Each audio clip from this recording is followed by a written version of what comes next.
আসসালামু আলাইকুম, শুভরাত্রি। এখন ওলকপি, শসা, টমেটো দিয়ে মুড়ি মাখা হবে।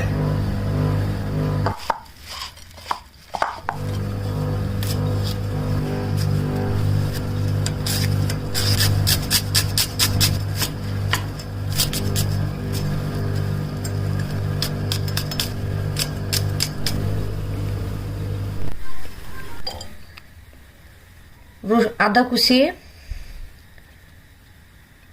মরিচ কুচি, পেঁয়াজে ফুলকি কুচি, রসুন কুচি,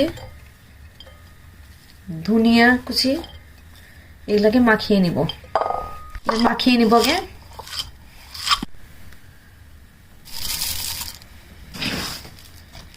শসা কুচিগুলো দিয়ে দিব।